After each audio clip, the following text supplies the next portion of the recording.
안녕하세요. 오늘의 데일리 뉴스레터에 오신 것을 환영합니다. 1. 서아시아에서 온 훌륭한 선물.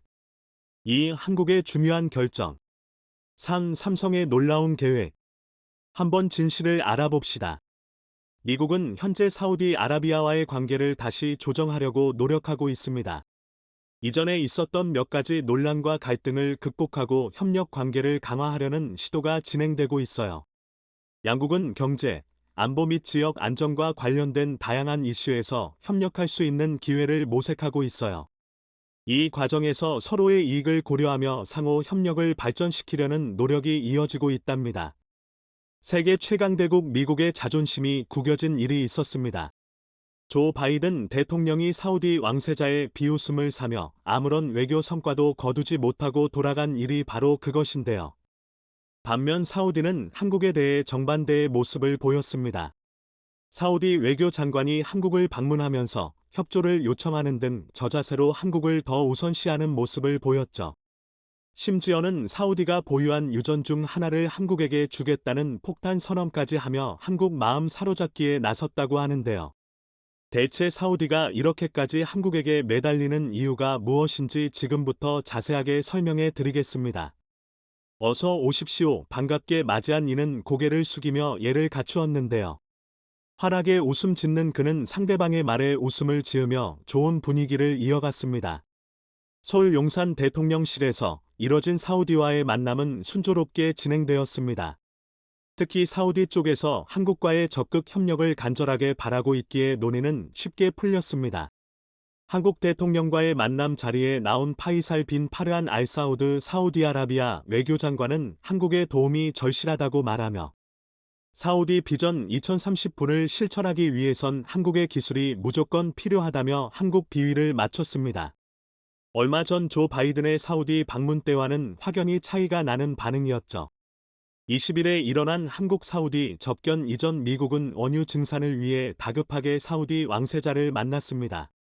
조 바이든은 기존 일정을 정리하고 사우디로 바로 달려가는 모습을 보였죠. 과거 사우디의 비윤리적 행동을 비난하며 사우디가 반성해야 한다는 주장을 펼쳤던 조 바이든은 왕세자와의 만남 자리에서 주먹 인사를 보이며 최대한 저자세를 보였습니다. 하지만 사우디의 반응은 냉랭 그 자체였죠.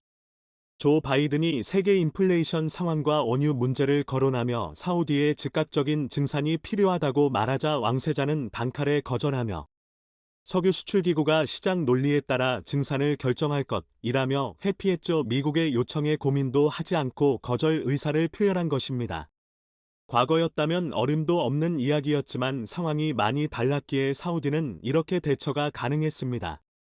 원유가 급한 것은 세계 어디에서나 마찬가지였고 미국만이 아니라 유럽과 러시아, 중국 등 사우디의 석유를 탐내는 국가들은 차고 넘쳤기 때문에 가능한 답변이었죠. 결국 바이든은 아무런 성과를 거두지 못하고 귀국해야 했습니다. 그러지 않아도 낮은 지지율로 인해 맹비난을 받았던 바이든은 이번 빈털터리 외교 성과에 대해 국내외 언론들의 질타와 정치인들의 비난을 한몸에 받게 되었습니다. 언론인 카슈크지 암살에 대해 쓴소리를 내뱉었던 조 바이든이 정치 논리에 의해 자신의 말을 천외하는 행동을 보였고 명예를 실추시켰다는 주장이 나올 정도로 분위기가 험악했습니다. 미국의 망신이라는 소리를 들으며 큰 소리를 내지 못했던 것이죠. 사우디는 미국에게는 아쉬울 것 없다는 태도로 큰 소리를 냈습니다. 예기양양한 모습을 보였던 사우디는 그러나 한국에게는 저자세를 취한 것입니다. 미국보다 한국이 더 중요한 입장이라는 것을 사우디는 잘 알고 있었기 때문이죠. 더 놀라운 것은 이번 회담에서 한국에게 사우디가 파격적인 혜택을 제공하며 협력을 위해 큰 돈을 들인 것입니다.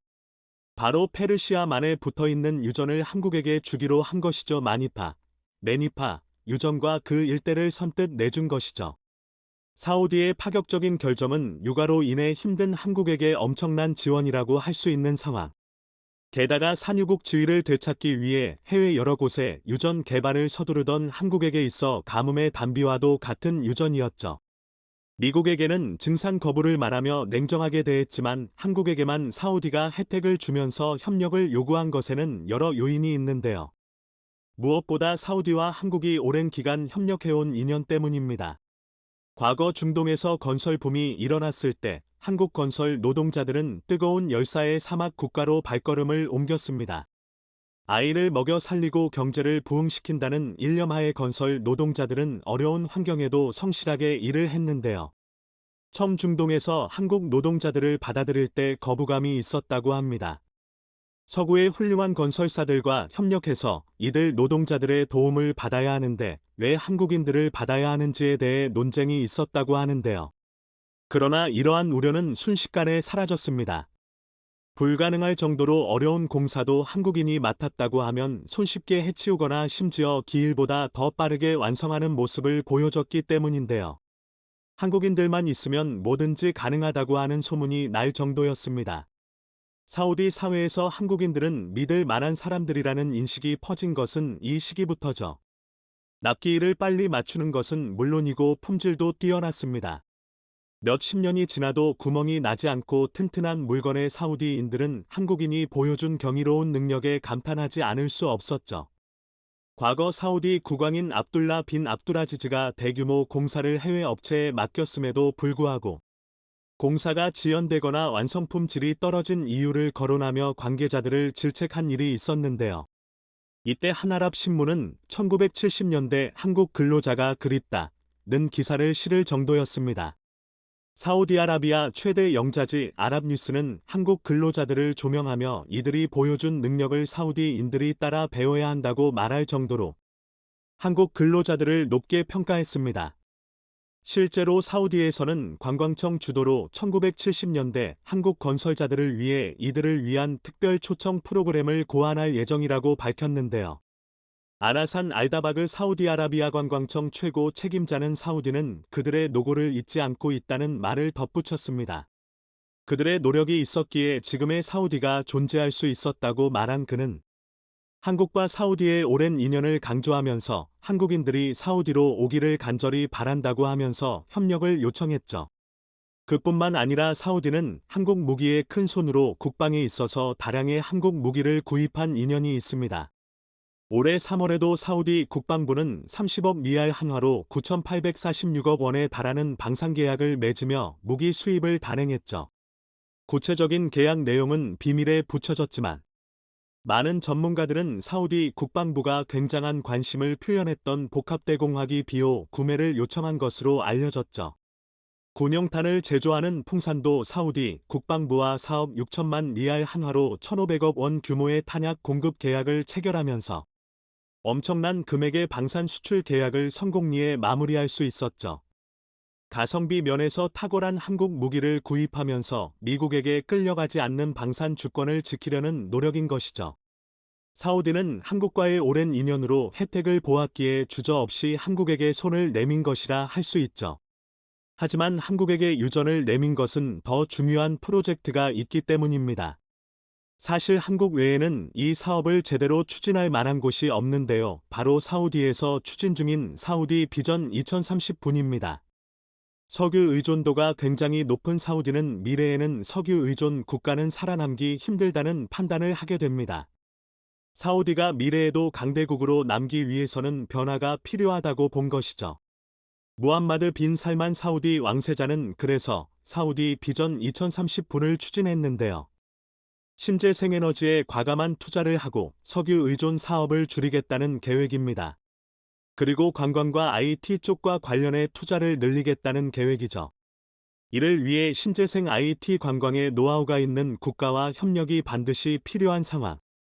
사우디 정부의 이상을 구현한 시티, 네옴시티도 사우디 정부에서 엄청난 돈을 들여 건설 투자를 하는 등 필사적으로 이 프로젝트에 매달리고 있죠. 천문학적인 돈을 들여 추진하는 이 사업은 전임미답의 길로 빈 살만 왕세자는 사우디의 명운을 건 도박에 나선 것입니다.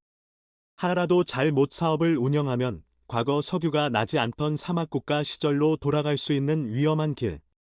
그는 무조건 사우디 비전 2030을 성공시키기 위해 협력 국가를 찾았고 놀랍게도 협력 국가에 딱 맞는 곳을 찾아냈죠.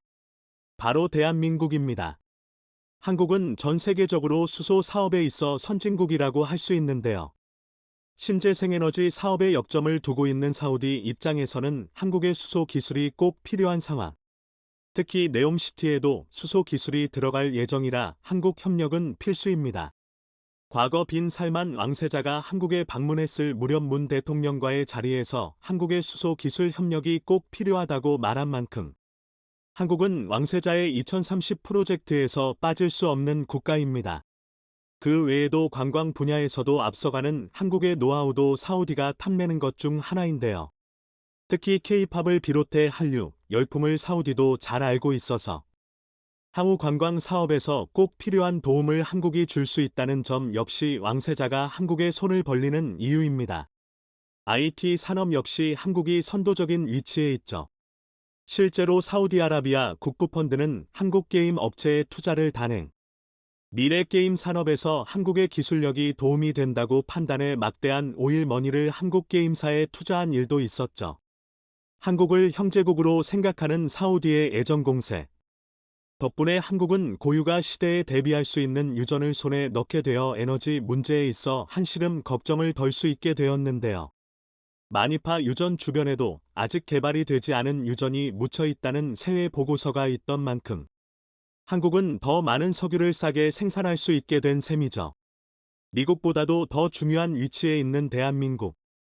사우디와 한국의 교류가 멈추지 않고 계속되길 바라며 엄청난 이득을 보게 된 한국의 미래가 계속해서 창창히 빛나길 기원해 보겠습니다. 한국이 중대 결단을 내렸습니다. 바이든이 한국의 반도체와 자동차를 박살내려 뒤통수를 친 데 이어 이번에 이보다 훨씬 더 충격적인 뒤통수를 치면서 제대로 선을 넘어버리자 한국이 중대 결단을 내린 것인데요. 바이든은 한국의 뒤통수를 친 뒤 프랑스와 손을 잡았다가 한국에 너무나도 강력한 반격에 난리가 나버렸습니다. 한국의 이번 반격으로 미국이 너무나도 큰 타격을 받자 삼업 미국인들은 바이든은 지금 당장 한국에 무릎 꿇고 사과해라. 그래야 미국이 살아남는다. 라며 한국의 반격을 너무나 두려워하고 있는데요. 한국과 미국이 전 세계 원전을 싹쓸이하자. 한국의 기술력과 미국의 자본력이 더해지면 전 세계 원자력 발전소는 한국과 미국 연합이 싹쓸이할 수 있다. 한국이 제3국에서 원전을 수주하면 미국을 사업에 끼워주고 반대로 미국이 제3국에서 원전을 수주하면 한국을 끼워주겠다. 한국과 미국이 함께 하자라고 한국에 약속한 바이든. 자, 그런데 최근 너무나 한국에 충격적인 뒤통수를 쳤습니다. 초대 규모 원전을 건설하려는 불가리아가 한국을 최종 파트너로 선정한 뒤 모든 사업을 맡긴 상황에서 이제 3만 뜨면 되는데 갑자기 미국이 개입해 뺏어갔습니다. 충격적이게도 미국은 한국을 버리고 프랑스와 손잡더니 불가리아 정부를 압박해 한국의 수주가 확실했던 물가리아 원전 건설을 뺏어갔습니다. 지난 20일 업계 등에 따르면 불가리아 에너지부는 미국 웨스팅하우스, 프랑스 EDF가 극비의 계약을 체결한 것으로 알려졌습니다.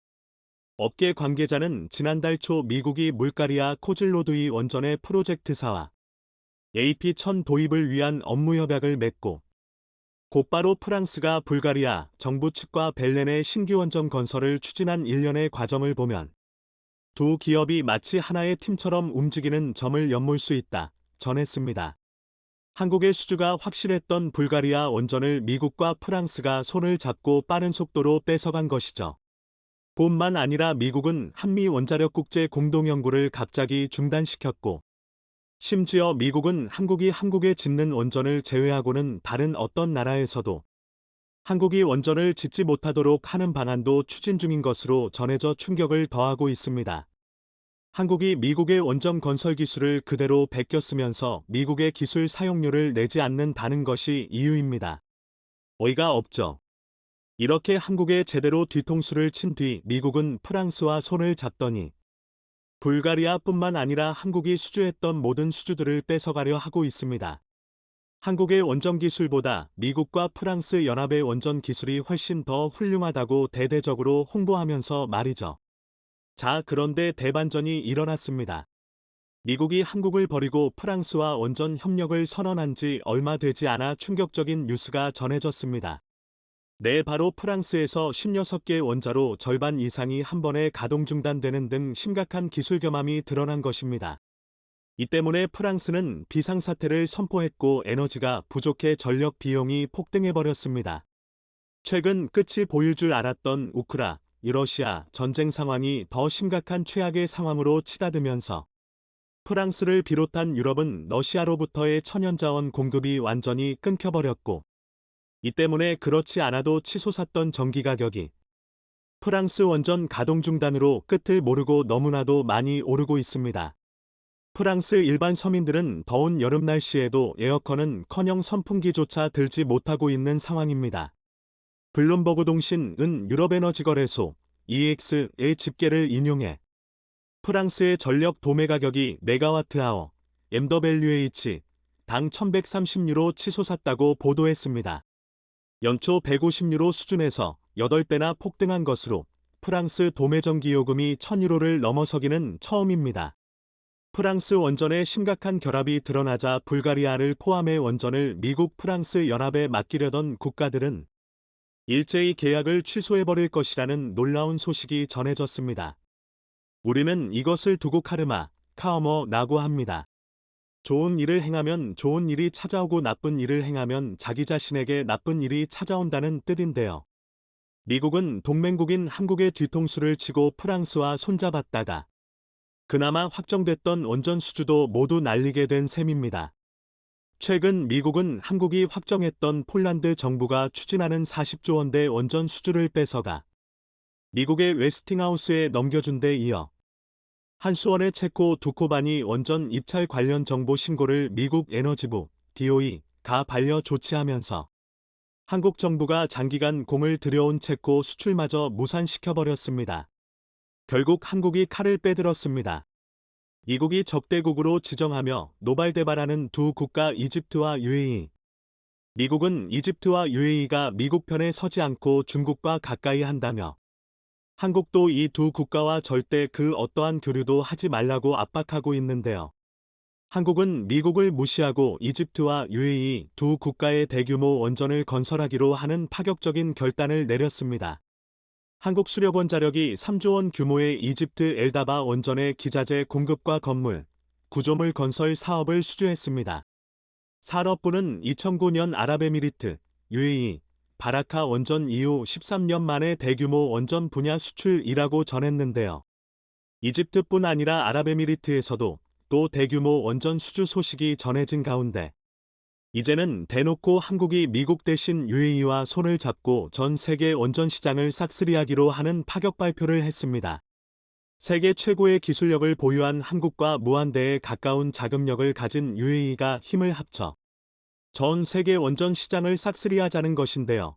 고위 관계자는 브리핑에서 양국이 제3국 원전 시장 공동 진출을 추진하고 있는 대상은 영국이라며 한국전력, 한국수력원자력, VAE원자력공사, ENEC 간에 제3국 진출에 대한 협약이 맺어진 상태라고 밝혔습니다.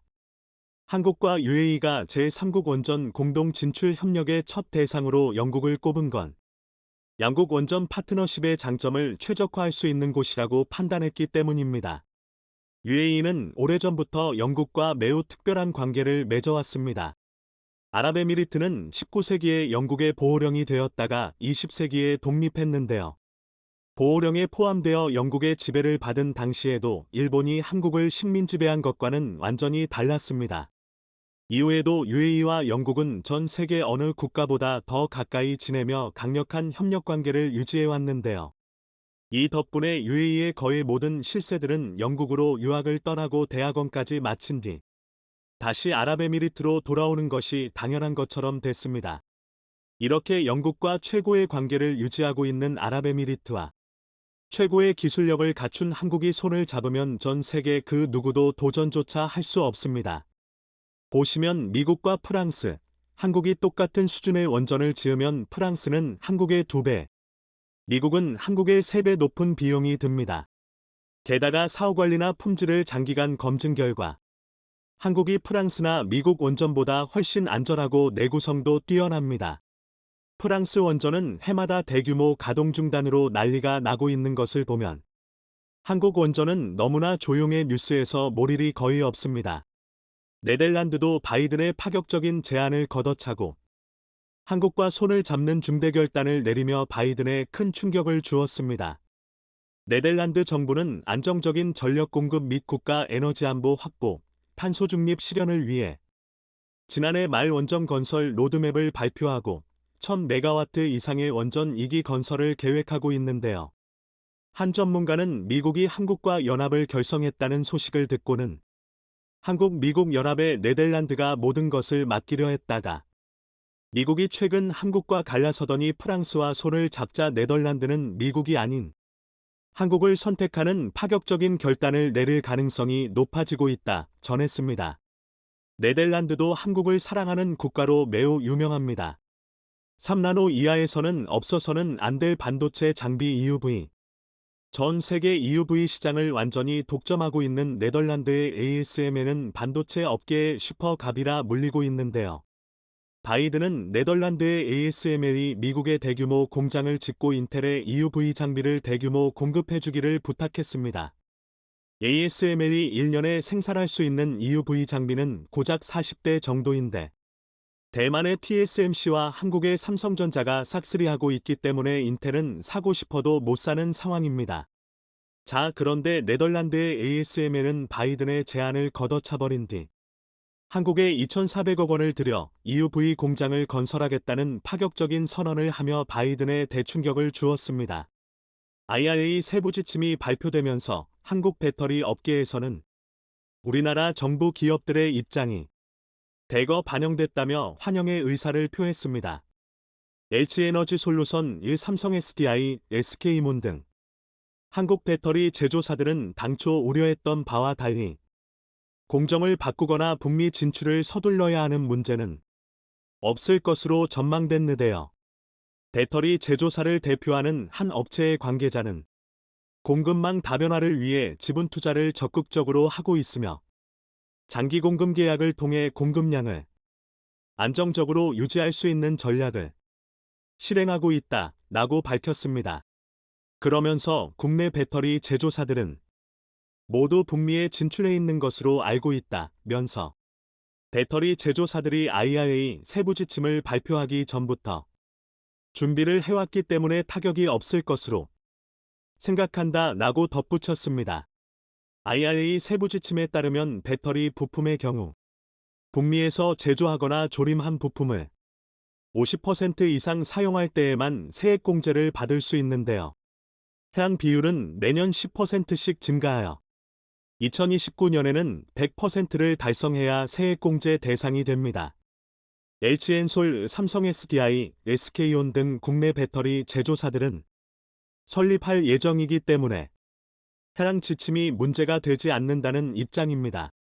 LG엔솔의 경우 GM과 합작해 설립한 공장 3개 중 1기와 2기를 가동 중이고 2023년 생산량이 55GWh까지 증가할 것으로 보고 있는데요. 업계에서는 3개 공장을 모두 가동하면 LG엔솔의 북미 지역 생산 능력이 연간 120GWh까지 증가할 것으로 전망했습니다. 또 LG엔솔은 최근에 미 애리조나주에 7조 2천억 원을 투자해 북미 최대 규모의 공장을 설립했습니다. 지난해 투자 계획을 발표했다가 중단했지만 최근 기존 투자 규모의 약 3배 투자 금액을 투자하겠다고 발표하면서 업계에서는 LG엔솔이 IRA의 세부 지침을 긍정적으로 예측했다는 말이 나오기도 했습니다. 삼성 SDI의 경우에도 최근 스텔란티스와 합작법인을 설립하여 북미 지역에 배터리 공장을 설립하겠다고 발표했습니다. SK온 역시 에코프로 비행, 포드와 합작법인을 설립하여 북미에 진출하는 등 북미 시장 진출에 적극 나서고 있다는 평가가 나오고 있는데요. 하지만 이번 세부 지침에서 한국 배터리사들의 탈중국 전략에 대해서는 구체적인 대책이 나오지 않았다는 게 업계의 전반적인 시각입니다. IRA에 따르면 중국이 우려 국가로 지정되면서 배터리 부품의 경우 2024년부터 중국산 제품을 사용할 경우 보조금 지급 대상에서 제외되는데요.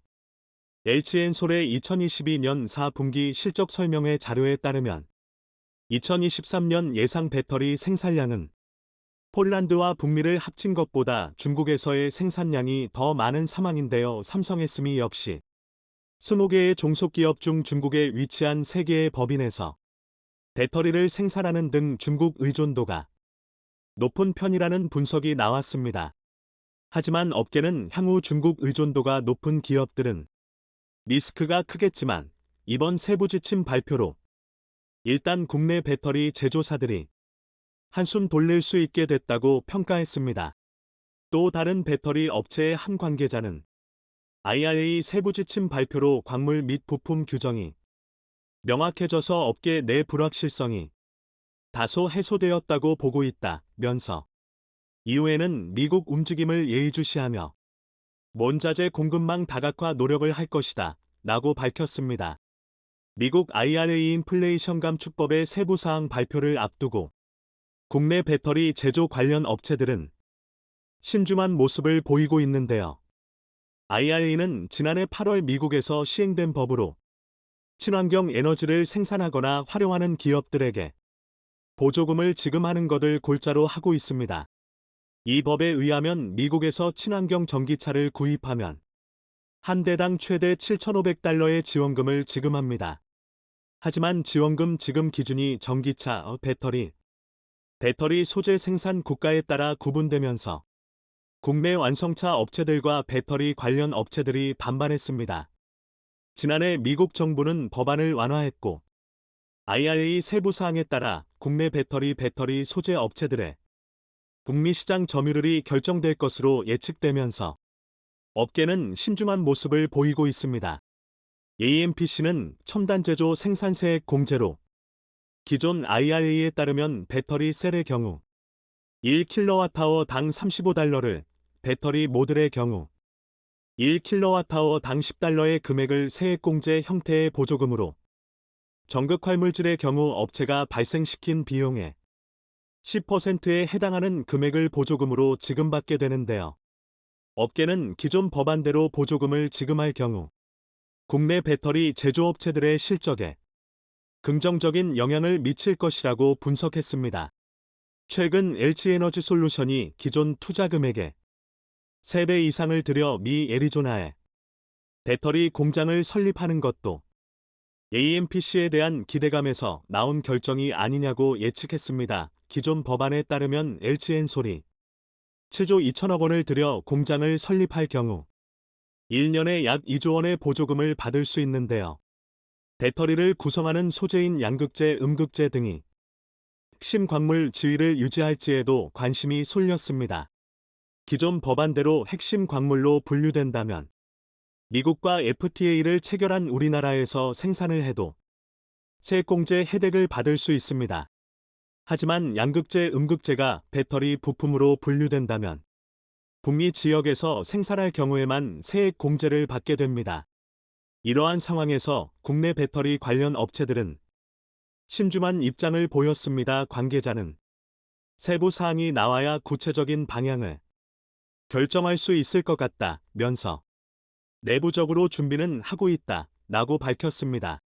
배터리 제조에 사용되는 광물의 조달국 범위를 어디까지 인정할 것인지에도 관심이 집중되고 있습니다. 한국 배터리 업체들은 주로 인도네시아와 아르헨티나에서 니켈, 리듬 등의 광물을 조달하고 있는데요. 업계는 미국과 FTA를 체결하지 않은 이들 국가가 광물 조달국에 포함되면 국내 배터리 업체들의 북미 시장 점유율이 확대되고 가격 경쟁력이 몰락할 것이라고 전망했습니다. 이러한 상황에서 미국과 일본의 광물협정은 긍정적인 신호라는 분석이 나왔습니다. 미국과 일본이 광물협정을 체결하면서 일본산 전기차 배터리도 세제 혜택을 받을 수 있게 됐는데요. 미국과 FTA를 체결하지 않은 일본이 세제 혜택을 받게 되면서 인도네시아와 아르헨티나도 광물 조달국 범위에 포함되는 것 아니냐고 전망했습니다. 우리나라 정부는 IRA가 FTA에 위배된다며 미국 정부에 적극적으로 의견을 전달해왔습니다. 미국 기업들은 수정된 IRA가 우리나라 기업들에 유리하다며 양극재, 음극재 등 배터리 소재로 북미에서 만드는 경우에만 보조금을 북미에서 만드는 경우에만 보조금을 둘의 주장이 첨예하게 대립하는 상황에서 IRA 세부 사항의 귀추가 주목되고 있었기 때문입니다. IRA 세부 사항의 귀추가 주목되고 있었기 때문입니다.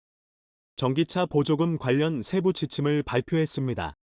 당초 IRA는 한국 등 외국산 전기차를 보조금 지급 대상에서 제외해 차별 논란을 불렀으나 이번 세부 지침에는 한국 업체들의 입장이 대체로 반영됐다는 평가가 등장했습니다.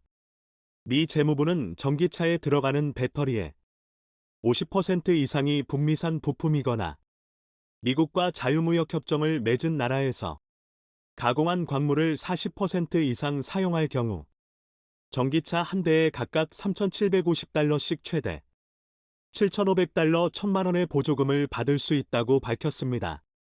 다만 이 비율은 연도별로 매년 단계적으로 높아지는데 핵심 광물은 2027년부터는 80% 이상, 배터리 부품은 2029년부터는 100%가 조건에 맞아야 합니다. 배터리 부품과 관련해선 한국 업체들은 현재 공정을 바꾸지 않아도 IRA상 보조금 지급 대상이 될 것으로 보이는데요. 미 재무부는 발표한 지침 규정에서 배터리 부품을 음극판, 양극판, 분리막, 전해질, 배터리셀, 모듈 등으로 정의했습니다. 그러나 음극판이나 양극판을 만드는 데 사용하는 구성 재료는 배터리 부품에 포함하지 않기로 했는데요. 한국 업체의 경우 구성 재료인 양극 활물질 등은 국내에서 이후 양극판, 음극판을 만드는 단계는 미국에서 진행하고 있는 것으로 알려졌습니다. 이대로라면 한국 업체들은 현재의 공정을 바꾸지 않아도 IRA에 따른 보조금 지급 대상이 될 수 있게 되는 것입니다. 또 미국과 FTA를 체결하지 않은 국가에서 추출한 핵심 광물도 FTA 체결국에서 가공해 세부 규정에서 요구하는 일정 비율 기준을 충족하면 보조금 대상으로 인정되는데요. 인도네시아, 아르헨티나 등 미국과 FTA를 맺지 않은 나라에서 수입한 광물을 한국이 가공해서 부가가치 기준을 충족하면 보조금을 받을 수 있다는 의미입니다. 이에 한국 기업들이 그간 요구해 온 내용이 대체로 반영됐다는 평가가 나온 것입니다. 한편 이번 세부 지침이 적용되면 북미 최종 조림 규정만을 충족하며 보조금 혜택을 누려온 전기차들 중 일부는 혜택에서 제외될 전망입니다. 이니 업계에서는 중국산 배터리를 장착한 테슬라의 일부 모델이 세액 공제 혜택에서 제외될 것이란 전망이 나오고 있습니다. 이와 관련 테슬라는 모델 3 RWD 후륜 구동에 지급되던 미국 전기차 보조금 혜택이 사라질 것이라고 밝혔습니다. 구체적인 세금 혜택 대상 모델은 내달 공개될 예정으로 H에너지솔루션, 삼성 SDI, SK온 등 한국 배터리 3사가 미국 인플레이션 감축법으로 2032년까지 90조 원대의 보조금 혜택을 받게 됐습니다. 다만 하반기에 발표될 구체적인 우려국가에 대해선 긴장을 늦추지 않는 모습으로 삼성과 배터리 업계에 따르면 국내 배터리 3사의 북미 지역 총 생산 능력은 554GWh에 달하는데요. 총 554GWh에 달하는데요. H에너지솔루션과 SK온은 북미에서만 각각 293GWh와 181GWh 규모의 생산 능력을 확보한 상태로 알려졌습니다.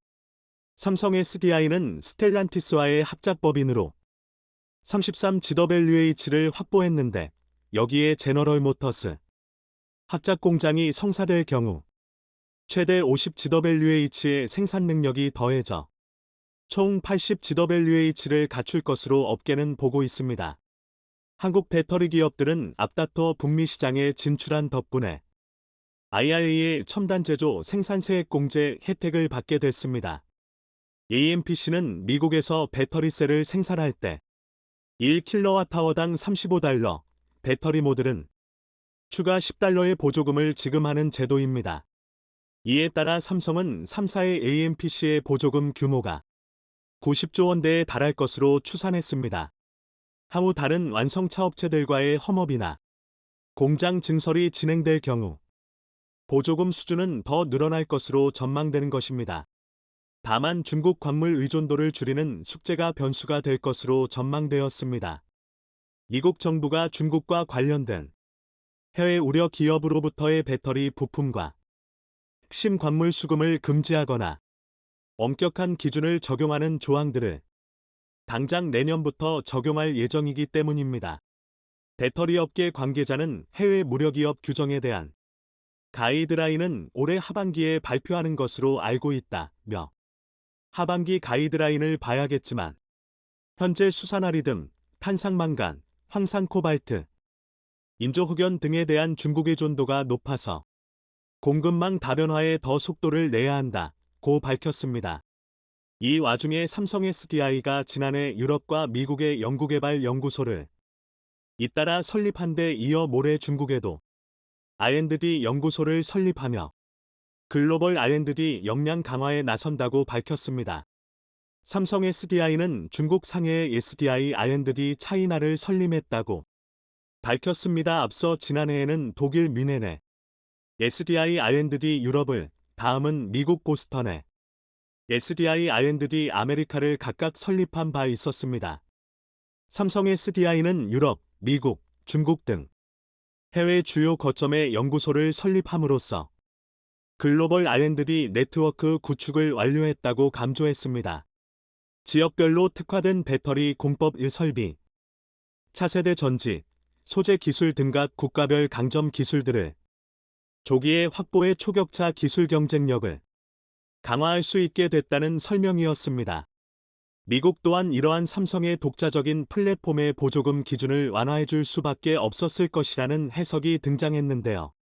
삼성 측은 중국의 무수 대학의 연구기관과 협력 네트워크 강화를 통해 특화 기술을 확보하고 업체 동향을 파, 연구소 내 배터리 소재 검증, 랩을 구축해 신규 기능성, 저가 소재 발굴 검증에 나선다는 계획을 밝혔으며 또한 앞으로 대학들과 산학협력 과제를 수행하고 자체 핀가 인프라 구축 등을 통해 신소재 발굴에도 박차를 가할 방침이라고 설명했습니다. 삼성 SDI는 업계 최고 수준의 연구개발비를 투자하며 미래 성장 동력인 차세대 배터리 기술 개발에 집중하고 있습니다. 지난달 공시된 삼성 SDI 사업보고서에 따르면 지난해 삼성 SDI의 연구개발비는 1조 764억 원으로 역대 최대치를 기록했습니다.